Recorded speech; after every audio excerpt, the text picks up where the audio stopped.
네. 네. 먼저 커피와 함께 향기로운 하루 네. 시작하시고요. 뭐 게임 얘기가 채팅창에 굉장히 많은데 왜 그래요? 게임도 저는 이제 잘 몰라가지고 게임 얘기를 이제 권순우 팀장이 할 거예요. 그렇습니까? 다 걸려 저기는 다 걸려. 권 팀장님 어서 오십시오. 네? 예, 안녕하세요. 예. 권순우 팀장입니다. 네, 반갑습니다. 갑자기 부르셔가지고 깜짝 놀랐네요. 예, 아니 채팅창이 도대체 이게 무슨 내용입니까? 그 게임 광고 나와서 그런 거 아니에요? 아, 게임 광고가 좀 있었군요. 그것 때문에 그런 거예요? 그거 왜 좀 뭐 저 돈 준다 그랬다가 그거 실제로 꽝이라고 뭐. 넥슨? 네. 넥슨 얘기는 이따가 전해드리겠습니다. 아, 그렇습니까? 예. 자, 그러면 그런 얘기 포함해서 뉴스 3 한번 가보도록 하겠습니다. 예, 일단 뉴욕 증시가 좀 낙폭이 좀 컸어요. 그 다우존스가 0.76% 하락을 했고 S&P 500은 0.8% 떨어졌고 나스닥은 1.18% 하락했습니다. 이게 나스닥 1% 넘게 빠진 게 어제도 그렇고 오늘도 그렇고 낙폭이 꽤 커요. 근데 뭐 첫 오거래일이 안 좋으면 분명히 안 좋다고 강한국도 얘기하고 뭐 미국에서도 얘기하고 그러던데 좀 조짐이 또 어제 네. 뭐 이란에서도 큰일 터졌다고. 아유. 뭐 사실 그거는 약간 기분 탓일 것 같긴 하고요. 네. 이게 그 오전에 FOMC 의사록이 좀 공개가 돼서 주가 낙폭이 확대가 됐다 뭐 이렇게들 해설을 하고 있는데 그 연말에 좀 그런 말 좀 드렸잖아요. 그게 주가가 많이 올랐는데 뭐 이런저런 이유는 얘기를 하는데 뭐 그 이유 때문에 오른 것 같지는 않고 그냥 오르니까 오른 것 같다라고 말씀을 드리는데 연초에 빠지는 거 보면은 좀 빠지니까 빠지는 많이 올랐으니까 빠진 것 같은 느낌이 강해요. 그 네. 연준 의사록에서도 뭐 그 인하 시점에 대해서 분명하게 얘기를 하지 않았다 뭐 이런 식으로 좀 해석을 하고 있는데 뭐 언제는 뭐 그 딱 찍어서 얘기한 적은 별로 없잖아요. 그래서 좀 많이 오른 것에 대한 기술적인 하락으로 봐야 되지 않을까 싶습니다. 첫 번째 뉴스는 아까 김프로님 잠깐 말씀하셨던 이란 얘기 먼저 좀 해봐야 될 것 네. 같습니다. 와 이게 연초부터 그러니까. 큰 사건 사고가 꽤 있네요. 뭐 너무 큰 일들이 많이 터지는데 1일부터 그냥.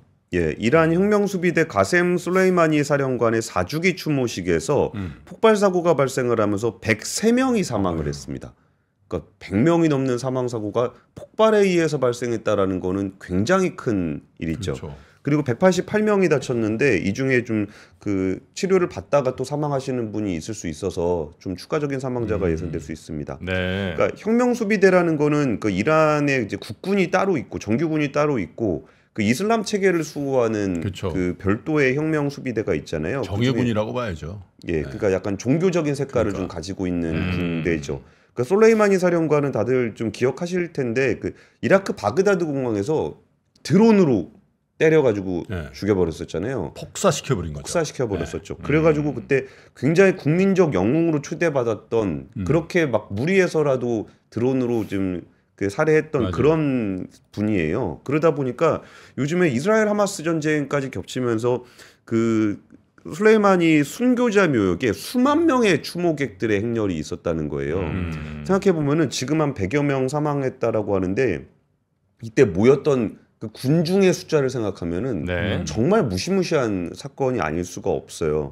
그러면서 지금 그 일이 발생을 했던 곳이 케르만주 주도 케르만시 순교자 묘역의 무덤 주변에 있는 700m 도로에서 한번 이렇게 빵 터지면서 이렇게 사람이 쫙 죽었었던 거고 네. 그리고서 한 10분 정도 지나서 1km 또 떨어진 곳에서 또 난 거예요.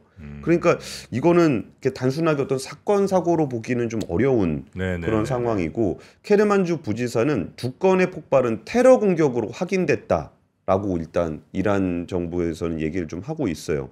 그리고 여기서 좀 멘트들이 좀 강한데 여기서 그 사법부 수장 골람 호세인 모아세니 에제이 사법부 수장은 세계의 오만한 세력의 지원을 받는 테러 분자들이 우리나라를 불안케 하려는 여기서 오만한 세력에 대해서는 미국과 이스라엘을 좀 지칭을 하고 있습니다. 네, 물론 그렇죠. 미국과 이스라엘에서는 좀 부인을 하고 있는 상황이고요.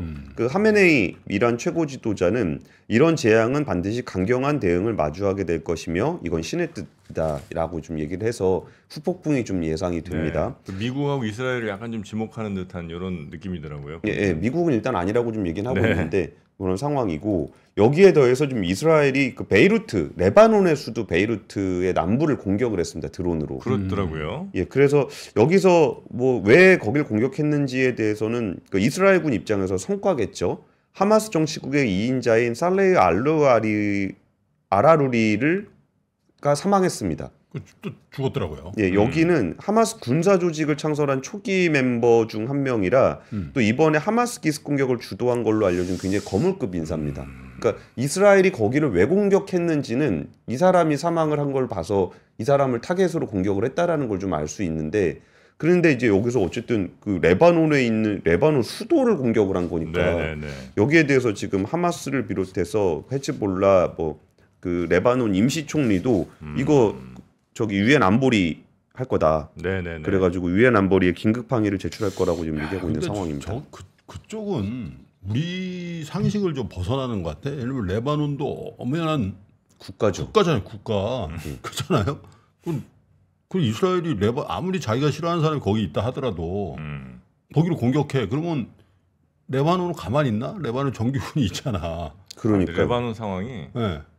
거의 지금 뭐 무정부에 가까운 무정부 정도로 상태? 굉장히 좀 심각하더라고요 거기도. 그래서 지금 뭐 지원 용서했죠. 예, 그래서 이 나라 저 나라 뭐 저 시리아 군대도 좀 들어와 있고 뭐 사실 그것도 말이 안 되는 거잖아요. 그렇죠. 예, 그러니까 뭐 썩 상태가 옛날에 고대 시대에는 그 레바논이 엄청난 도시였거든요. 레바논 그렇죠, 그렇죠. 네? 예. 레바논에 그 레바논 국기에 보면 나무가 있잖아. 삼나무, 네? 삼나무. 삼나무인가 옥향목 아니야? 그게 뭐 그 나무가 엄청 좋은 나무야. 네, 그 나무가 심지어는 고대 이집트에 수출도 하던 나무예요. 그럼. 예.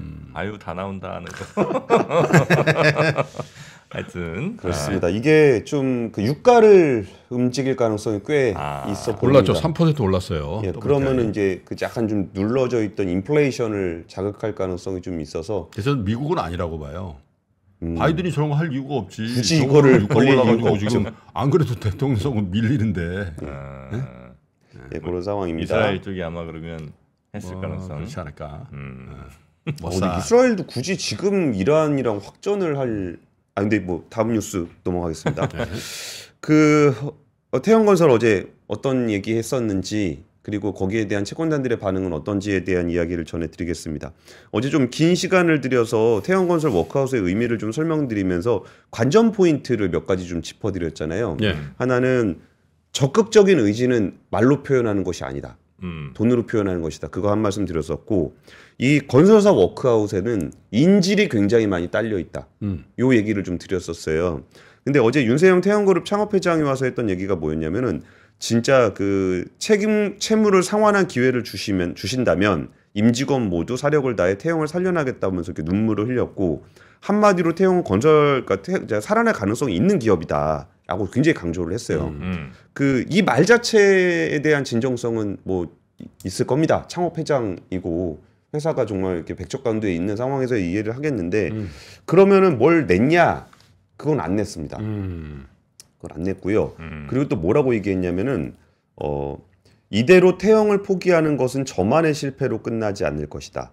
협력사, 수분양자를 비롯해 채권단에게도 아픔과 고통을 몰아넣는 일이다. 국가 경제에 치명상을 입힐까 봐 너무나 두렵다. 어제 말씀드렸던 관전 포인트를 생각해 보시면은 이 말이 어떤 걸 의미하는지 좀 느끼실 수 있을 것 같습니다. 나 혼자 죽는 거 아니다 이 얘기 아니에요. 그렇죠. 저만 너무 세게 얘기하고 있나요 혹시 지금? 옆에서 좀 잡아주세요. 그럼 제가 만약에 좀 실수하는 거면 아니 그럼 거의 뭐 협박이지 이게. 약간 근데 뭐 톤이 좀 안 그런데 내용은 정프로님 말씀이 맞죠. 그러니까 톤은 진짜 이거 나 정말 이게 너무 두렵습니다라고 얘기하고 있지만 약간 그런 거입니다. 그런 구순이지 구순. 예. 구순이 구순. 그러면서 이거 일단 채권단에다 제시했던 거는 에코비트 블루원 그 계열사 지분 매각하고 평택사일로 지분 62.5% 담보 제공하고 태형인더스트리 매각 대금 태형건설 지원하도록 하겠다. 뭐 이런 정도 얘기하고 말았어요.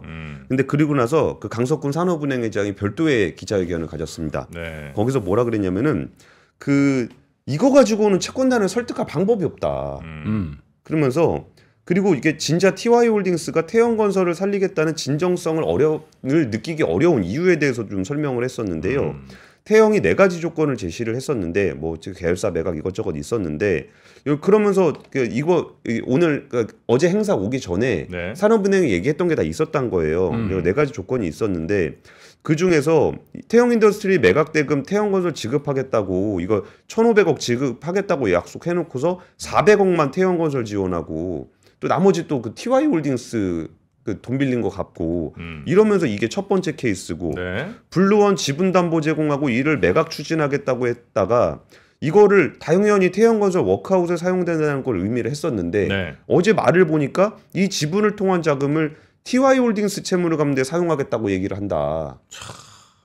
그러니까 이게 그 TY홀딩스라는 게 결국 윤 회장이 SBS죠. 갖고 있는 그 모회사고 그죠? 지주사고. SBS를 거기가 이제 SBS를 갖고 있는 거니까 거기 TY홀딩스만 잘 운영하고 있으면 SBS는 절대 흔들릴 일 없다 이런 거 아니에요. 그렇죠. 그 TY홀딩스가 넘어가면 SBS는 딸려가는 거니까. 그렇죠. 그러니까 TY하고 SBS만 살리려는 의지가 이렇게 산업은행이랑 이전에 사전에 약속했던 거하고도 다르다는 거예요.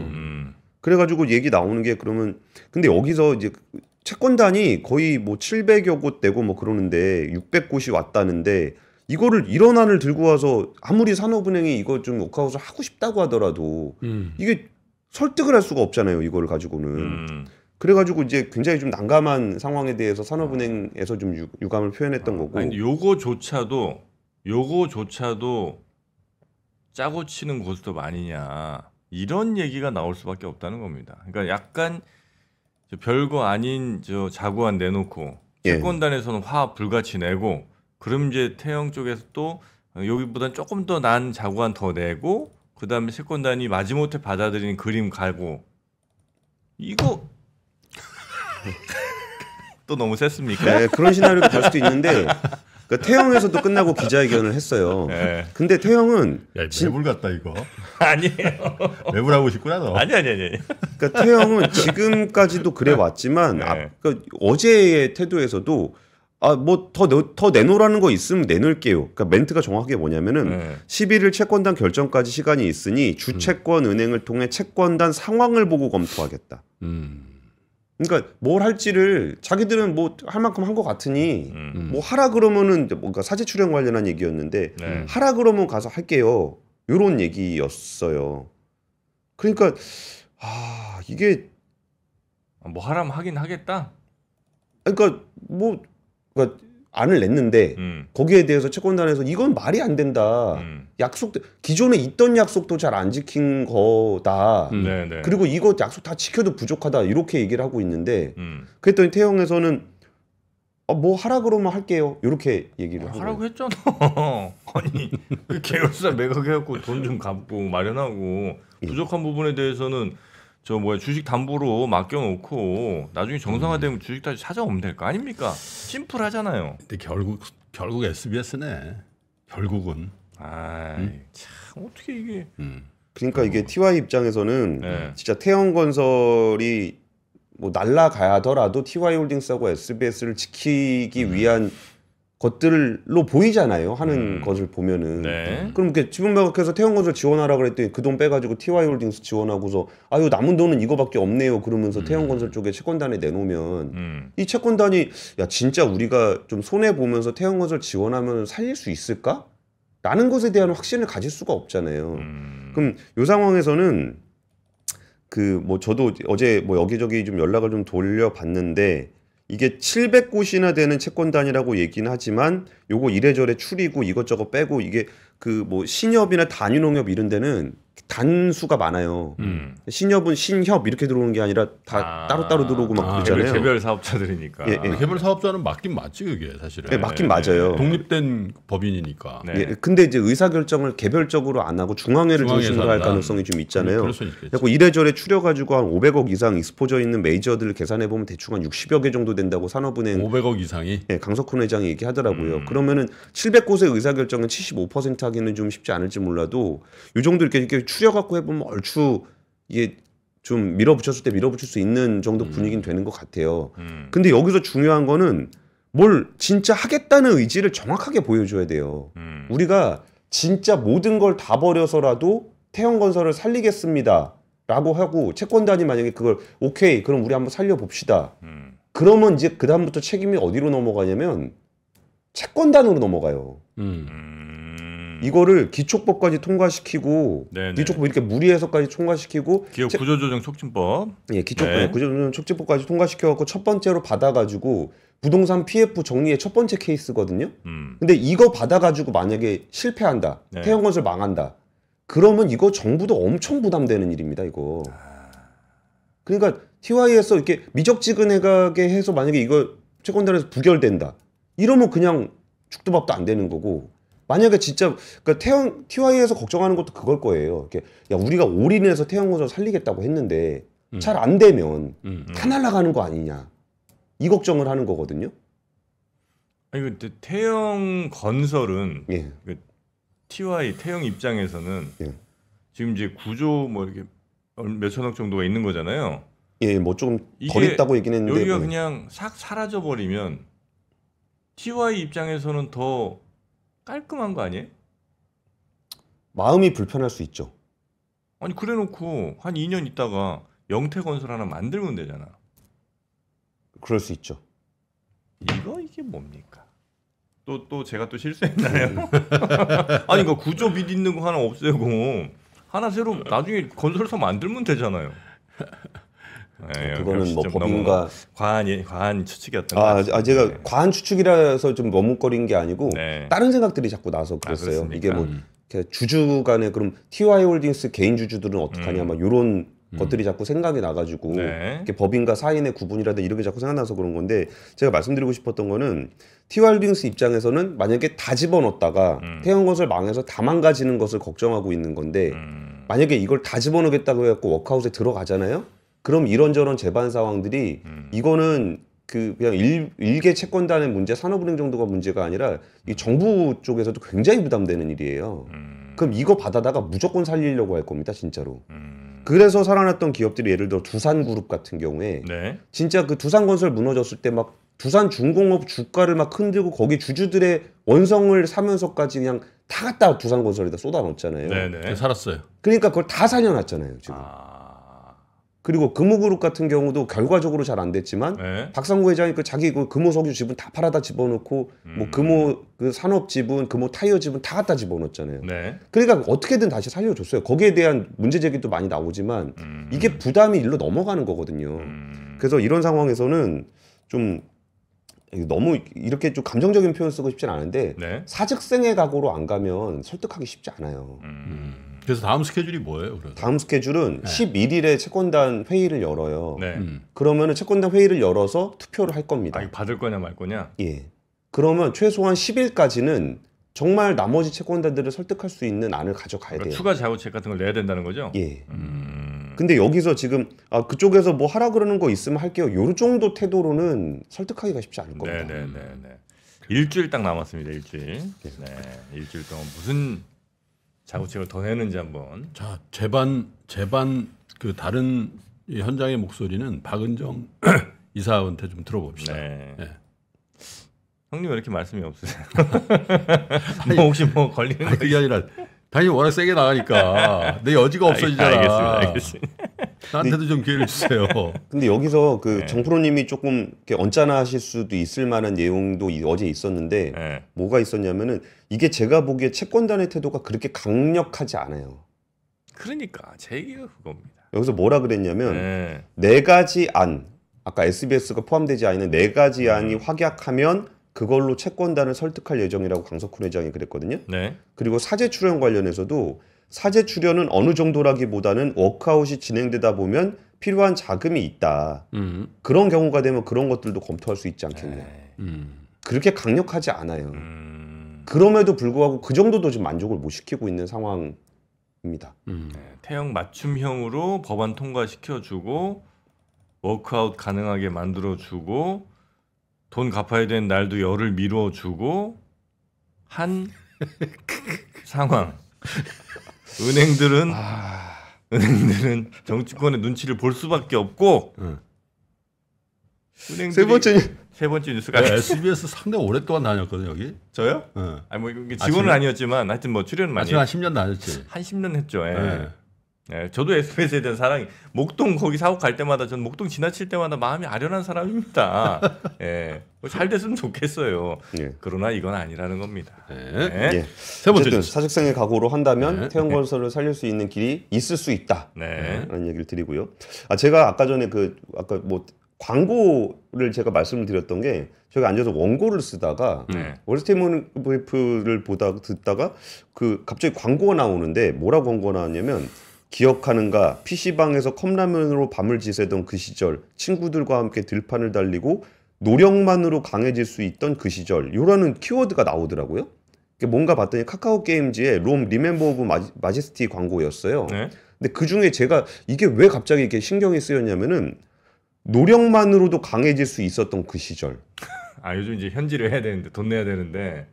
이 키워드를 왜 지금 새로 나온 게임의 키워드로 뽑았을까라는 게 정말 우리나라 게임 산업이 가지고 있는 어떤 되게 중요한 변곡점인 것 같아요. 그러니까 어제 공정거래위원회에서 뭔 얘기가 나왔냐면 이게 먼저 드릴게요. 2분밖에 안 남았구나. 온라인 도박장에서 네. 가장 큰 문제는 신뢰거든요. 고스톱을 칠 때 왜 나는 못 보는 패를 상대방도 못 볼 거라고 믿을까요? 온라인인데. 신뢰하니까 뭐 그냥 신뢰하는 거잖아요. 왜 신뢰해야 되는지도 없이. 그리고 숫자로 써 있는 게임 머니를 왜 인출할 수 있을 거라고 생각을 할까요? 이게 신뢰라는 게 그냥 함부로 하면 안 되는 거거든요. 근데 이게 운영자가 다 좌지우지할 수 있는 게 온라인 세계잖아요. 어제 넥슨 코리아가 전자상거래법 위반으로 과징금 116억 4,200만 원을 받았는데 이게 116억이 크냐 작으냐를 떠나서 이전에 가장 크게 맞은 게 전자상거래법 위반으로 1억 8,500만 원이었습니다. 근데 116억을 맞았어요. 그러니까 이게 어떤 일이 있었냐면은 2010년에 유료 확률형 아이템 큐브라는 게 있는데 메이플 스토리 얘기입니다. 2010년? 예, 10년부터 2021년까지 네네. 계속 거기서 큐브가 뭐냐면은 일종의 그 랜덤 박스예요. 랜덤 박스를 사면 그 안에 뭐가 들어있는지 몰라요. 근데 나중에 뜯어보면은 어떤 아이템이 있더라 이런 겁니다. 그리고 장비를 큐브에 사용하면 이제 잠재 능력이라고 불리는 3가지 옵션이 장비에 부여가 돼요. 장비가 있으면 옵션이 장비에 이렇게 3개가 부여가 돼요. 네. 여기서 그냥 요거는 그냥 전문 용어니까 짧게 넘어가면 이제 보보보, 등드드, 방방방 요렇게 사람들이 좋아하는 게 있어요. 그래서 그걸 뽑고 싶어가지고 계속 뽑았거든요. 네. 근데 처음에는 이렇게 옵션별로 출현 확률이 균등하다가 나중에는 인기 옵션이 덜 나오게 하다가 2011년 8월 이후에는 아예 이 특정 중복 옵션 드드드 방방방 이게 안 나오게 되는 거예요. 보보가.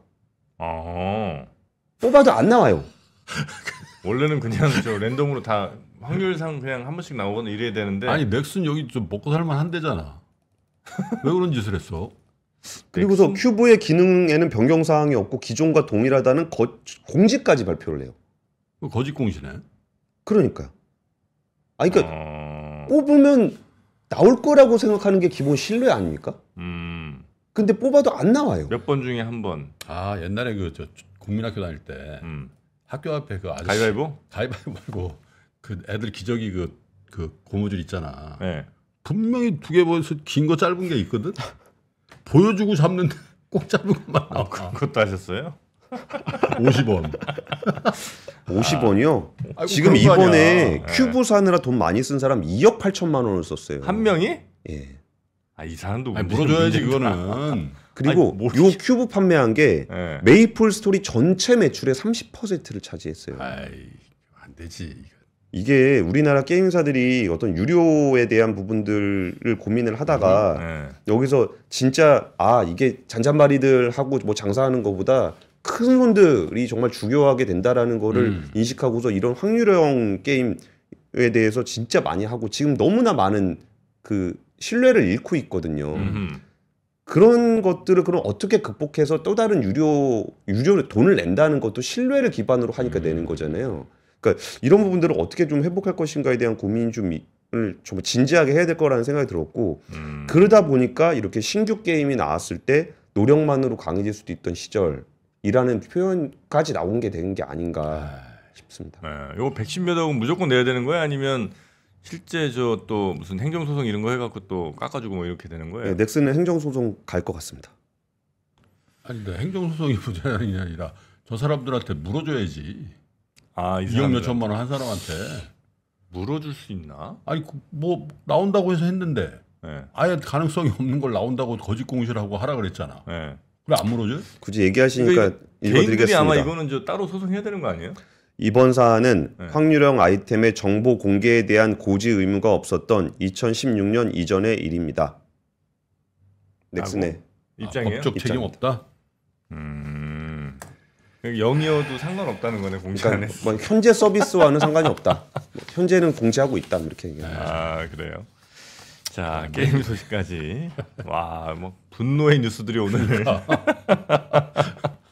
외환위기 오는 거 아니에요? 금융위기 오는 거 아니에요? 이런 질문들을 좀 굉장히 많이 받았었습니다. 탐욕이 되게 강했을 때 위험자산으로서의 극단적인 쏠림이 나타나고 공포감이 극에 달했을 때 안전자산으로서의 극단적인 쏠림이 나타나거든요. 과거의 일이 미래에 똑같이 일어난다 이건 아니지만 그때 당시에 위기 상황에서는 어떤 공통점들이 있었는지를 보면서 우리가 대비를 하는 방법도 고민해 볼 수 있고요. 과거를 제대로 이해하는 순간 위기의 실체가 드러납니다. 오건영의 현실 경제 이야기를 서점에서 만나보세요.